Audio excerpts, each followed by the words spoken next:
तमाम तलबा तालिबात का ऑनलाइन ऑफलाइन और यूट्यूब चैनल पर आप तमाम तलबा तालिबात का खैर मकदम है, वेलकम। सिलेबस के हमारे 7 टॉपिक हुए हैं। सिलेबस का 8वां टॉपिक आपके ब्लैक बोर्ड पर है, आलमी जंगे और हिंदुस्तान। आपके बोर्ड के एग्जाम के लिहाज से बहुत इंपॉर्टेंट है। किताबें बंद करो और सुनो, यहाँ पर किताब आपके पास रहेगी, आप घर पे जाकर पढ़ सकते हैं। आप आलमी जंगी और हिंदुस्तान ये आपके एग्जाम के लिहाज से बहुत इंपॉर्टेंट है। टॉपिक नंबर 6 और टॉपिक नंबर 8 ये आपके बहुत इंपॉर्टेंट टॉपिक हैं एग्जाम के पॉइंट ऑफ व्यू से। खैर, कल हमारे पीरियड में यानी पिछले पीरियड में जो है आलमी जंग, खास तौर पे पहली आलमी जंग, उसके वजूहात और उसकी फौरी वजह हमने देखी। थोड़ा सा हम रिवाइंड करते हैं, थोड़ा सा हम पीछे आकर शुरू करते हैं। पहली आलमी जंग लड़ी गई सन 1914 से 1918 के दरमियान। खास तौर पर बर आजम यूरोप में ये जंग खुसूसन लड़ी गई। क्या वजह थी? वजह ये थी कि 18वीं सदी में यूरोप में सनती इंकलाब हुआ और वो सनती इंकलाब जो है उसका असर ये हुआ कि पैदावार में, माल की पैदावार में बेतहाशा इजाफा हुआ। कल मिसाल मैंने बता कर दी थी आपको, एक डस्टर बनाने के लिए पहले 1 दिन लगता था बगैर मशीन के। अब 18वीं सदी में जब नई नई मशीनें आई, नई टेक्नोलॉजी आई, अब वही डस्टर जो दिन में 1 बनता था, अब वही डस्टर मशीन के जरिए जो है दिन में हजार डस्टर बन रहे हैं। तो इसका मतलब क्या हुआ? इसका मतलब ये हुआ कि पैदावार में बहुत ज्यादा इजाफा हुआ और अब माल ज्यादा बनकर तैयार है, माल ज्यादा तैयार है और आपको बेचना है। तो आप क्या करते हैं? पहले अपने इलाके में माल को बेचते हैं, अपनी दुकानों में माल बेचते हैं, अपने मुल्क के, अपने इलाके के मार्केट में आप माल बेचते हैं। जब ज्यादा माल आया तो आप क्या करते हैं? अपने इलाके के साथ साथ शहर के, रियासत के, मुल्क के और दूसरे मुल्कों में आप उस माल को बेचने की कोशिश करते हैं। तो उसी वजह से यूरोपियन अक़वाम जब उनके पास सनत इनकलाब हुआ तो माल की पैदावार ज्यादा होने के बाद उनको चाहिए थे नए बाजार, नई तिजारती मंडियां चाहिए थे उन्हें। और वो कहां मिले उन्हें? वो मिले बर आजम एशिया और बर आजम अफ्रीका में। ये बाजार और मंडियां मिले गरीब मुल्क की शक्ल में, गरीब ममालिक की शक्ल में। जैसे हिंदुस्तान है, हिंदुस्तान में अंग्रेज आए, अंग्रेज आने की वजह तिजारत करना। फ्रांसीसी आए, डच आए, पुर्तगाली आए, दीगर कौमें हिंदुस्तान आई, उनका मकसद था तिजारत करना, वहां का तैयार शुदा माल यहां लाकर बेचना, ज्यादा से ज्यादा मुनाफा कमाना। अब 4 कौमें हिंदुस्तान में हैं, सबकी ख्वाहिश क्या है कि हिंदुस्तान एक बड़ा बाजार है, एक बड़ी तिजारती मंडी है, उन मंडी पर कब्जा करना रहा तो हिंदुस्तान पर कब्जा करना पड़ेगा। तो इसलिए क्या हुआ? आपस में पहले 4 लोग लड़े, आपस में ये 4 कौमें टकराई, अंग्रेज फ्रांसीसी, उसके बाद अंग्रेज डच, अंग्रेज पुर्तगाली आपस में टकराए इलाकों पर कब्जा करने के लिए। जैसे हिंदुस्तान में हुआ, अंग्रेज फतेह हुए, वैसे ही अफ्रीका बर आजम के कई छोटे छोटे मुल्क, गरीब ममालिक, एशिया के गरीब ममालिक, इन पर यूरोपियन अक़वाम ने अपना कब्जा जमाना शुरू किया, जिससे साम्राज्यियत पसंदी को बढ़ावा मिला। नए नए इलाकों पर किस तरह से हम कब्जा कर सकते हैं, इसकी दौड़ पैदा हुई। ये पहली आलमी जंग का पस मंजर तैयार हो रहा है 18वीं सदी के बाद। अब इलाकों पर कब्जा करना है तो क्या चाहिए? फौज चाहिए, बड़े पैमाने पर बड़ी फौज चाहिए। बड़ी फौज को चाहिए जदीद असलाह चाहिए, हथियार चाहिए, मुजीर मुहल्लिक खतरनाक जो ज्यादा से ज्यादा नुकसान कर सकते हैं वो चाहिए। तो इसके लिए साइंसदानों के जरिए खतरनाक हथियार बनाना शुरू हुआ। ये सब कुछ हालात बने पहली आलमी जंग के लिए, महज पैसा कमाने के लिए, महज ज्यादा से ज्यादा मुनाफा कमाकर अपने मुल्क की तरक्की करवाने के लिए। ये तमाम हालात बन गए पहली आलमी जंग के लिए। लेकिन कोई एक दूसरे को टकराने को तैयार नहीं था डायरेक्ट। हुआ ये, फौरी वजह ये हुई कि ऑस्ट्रेलिया का वली अहद, कल मैं लिया था, ऑस्ट्रेलिया का वली अहद वो सर्बिया के दौरे पर था। सर्बिया एक मुल्क है यूरोप में। ऑस्ट्रेलिया का वली अहद और उसकी बीवी को जो है सर्बिया के एक सरफरे ने जो है कत्ल कर दिया।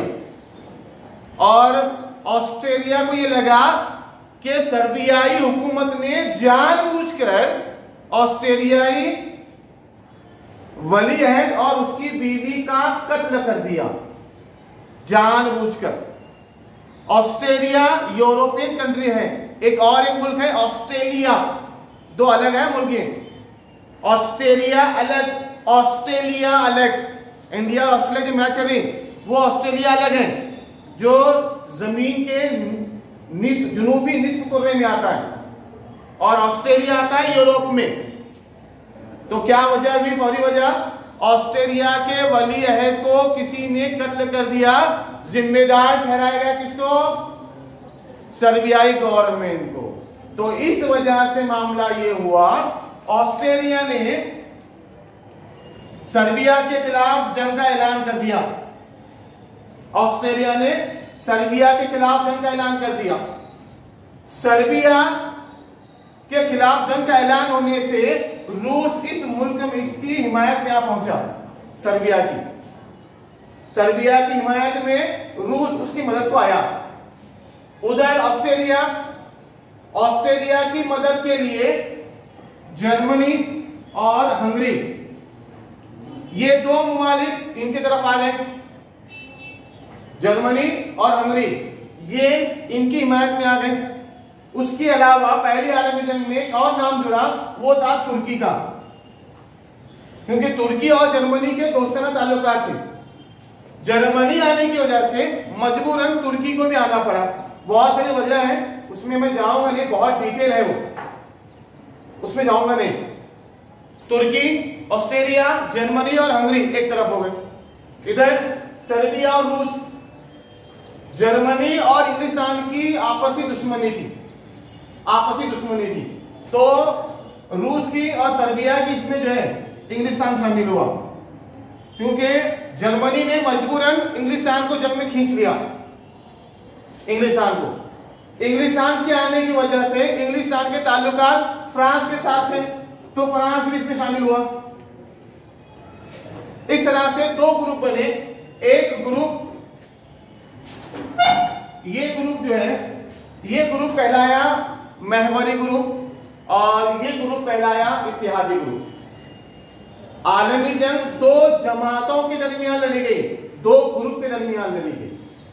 एक महवरी ग्रुप और एक है इत्तेहादी ग्रुप। इत्तेहादी ग्रुप में सर्बिया, रूस, इंग्लिस्तान, फ्रांस, बाद में इटली भी इसमें शामिल हुआ, और आखिर में जंग के आखिर में अमेरिका भी इसमें शामिल हुआ, इस ग्रुप में शामिल हुआ। इंग्लिस्तान शामिल होने से सवाल ही नहीं है, हिंदुस्तान भी शामिल हुआ, क्योंकि इंग्लिस्तान कब्जा कहां पर है? हिंदुस्तान पर है। इसीलिए इंग्लिस्तान की वजह से हिंदुस्तान को भी इस जंग में मजबूरन खींचा गया, घसीटा गया उसको। दो जमातों के दरमियान पहली आलमी जंग लड़ी गई, इत्तेहादी ग्रुप और महवरी ग्रुप। याद रहेगा यहां तक? ये कल तक हुआ था ये। आगे बढ़े इसके। किसी को समझ में नहीं आया तो पूछो मुझे। आपको हो सकता है क्वेश्चन पेपर में जो है पहली आलमी जंग के वजूहात पूछे, या फौरी वजह आपको पूछे एग्जाम में, अगर क्लिक नहीं हुआ है, समझ में नहीं आया, तो आप पूछो मुझे दोबारा। अब आते हैं, आज का जो पॉइंट है वो है मजलिस अक़वाम, लीग ऑफ नेशन कहते हैं इसे। पहली आलमी जंग दो जमातों के दरमियान लड़ी गई। आपको अभी बता कर दिया मैं, मेहवरी ग्रुप और इत्तेहादी ग्रुप में जंग हुई।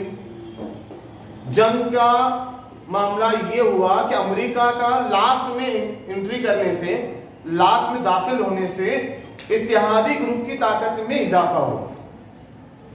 और अंटार्कटिका जो है यूरोप के नॉर्थ में, इंग्लिस्तान के नॉर्थ में जो है, जो समंदर है, वहां पर जर्मनी और इंग्लिस्तान के बहरी फौजों का आपस में टकराव हुआ। जेटलैंड के करीब बहुत घमासान लड़ाई हुई जर्मनी और इंग्लिस्तान के दरमियान। उस घमासान लड़ाई में इंग्लिस्तान ने जर्मनी को शिकस्त दे दी और जो सबसे ताकतवर मुल्क जो था जर्मनी, उसके शिकस्त कबूल करने से आहिस्ता आहिस्ता ऑस्ट्रेलिया ने, फिर उसके बाद तुर्की ने, सब ममालिक ने जो है शिकस्त कबूल करना शुरू कर दिया। और फिर 1918 के आते आते जो है पहली आलमी जंग खत्म हुई। ये जंग बहुत नुकसानदेह साबित हुई। लाखों करोड़ों लोग मारे गए, माश एतबार से बहुत नुकसान हुआ, कई शहर तबाह बर्बाद हो गए। तो दुनिया दोबारा ऐसी जंग को फेस न करे, दोबारा जंग के हालात पैदा न हो, दोबारा से दूसरी आलमी जंग, सेकेंड वर्ल्ड वॉर या इतनी बड़ी जंग न हो, इसके लिए अमेरिका का सदर वुडरो विल्सन ने, जो अमेरिका का सदर है, उसने एक प्रपोजल पेश किया, एक यूरोपियन कंट्री सामने एक प्रपोजल पेश किया। क्या था प्रपोजल? वो ये था कि लीग ऑफ नेशन बनाएंगे, मजलिस अक़वाम बनाएंगे, एक ऐसी तंजीम हो आलमी सतह पर जो दुनिया में अमन व अमान को बरकरार रखें, आलमी जंग दोबारा न हो। इसके लिए कुछ ममालिक की एक तंजीम होनी चाहिए जो आपसी तनाज़ात को हल कर सके। अगर कोई प्रॉब्लम चल रहा है, कोई तनाज़ा है, कोई झगड़ा है, कोई मसला है, तो आपस की बातचीत के जरिए हल किया जाए। तो इसके लिए अमेरिका ने यह प्रपोजल दिया और वो प्रपोजल था मजलिस अक़वाम का, जिसमें वुडरो विल्सन की रहनुमाई और वुडरो विल्सन के पेशकदमी की वजह से इस तंजीम का क़याम रखना मुमकिन हुआ। 10 जनवरी सन 1920 को स्विट्जरलैंड में इस तंजीम की बुनियाद रखी गई, मजलिस अक़वाम की। मकसद क्या था इस तंजीम का? इसका मकसद था आलमी अमन व अमान कायम करना, दोबारा जंग न हो, लाखों लोग जो मारे गए, माशियत का जबरदस्त नुकसान हुआ, वो नुकसान दोबारा न हो। इसके लिए जो है आलमी अमन व अमान के लिए वुडरो विल्सन के कहने पर मजलिस अक़वाम का क़याम रखा गया। इस मजलिस में अमेरिका खुद शामिल नहीं था, इसमें अमेरिका खुद शामिल नहीं था। ये खास तौर पे याद रखने की बात है। मजलिस अक़वाम में अमेरिका शामिल नहीं था। दो बड़े ममालिक, एक है फ्रांस और दूसरा है बरतानिया, या जिसे आप इंग्लिस्तान भी कहते हैं। ये दो ममालिक, बड़े ममालिक शामिल थे। जर्मनी को और सर्बिया को, जर्मनी और ऑस्ट्रेलिया को इस जंग से दूर रखा गया या इस मजलिस अक़वाम से दूर रखा गया। इन दोनों ने अपने मनमानी तौर पर मजलिस अक़वाम का मुआहदा करवाया और वो मुआहदा था वर्साइल्स का मुआहदा। वर्साइल्स एक मुकाम है यूरोप में, वहां पर मुआहदा हुआ। हारे हुए मुल्कों का और जीते हुए मुल्कों के दरमियान वर्साइल्स का मुआहदा हुआ, 1923 में हुआ। अब मैं बता रहा हूं, अभी आ रहा हूं मैं आपको तुर्की का जो मसला अभी फिलवक्त जो इतना आगे बढ़ रहा है उस पर आ रहा हूं मैं। वर्साइल्स का मुआहदा हुआ 1923 में। क्या नाम मुआहदे में? इस मुआहदे में 1923 के मुआहदे के तहत पहली आलमी जंग का जिम्मेदार ऑस्ट्रेलिया को और जर्मनी को ठहराया गया। यह कहा गया कि जर्मनी और ऑस्ट्रेलिया की वजह से पहली आलमी जंग हुई, जिम्मेदार ठहराया गया। समझ में आ रहा? पीछे के लोग रिकॉर्डिंग स्टॉप कर दो।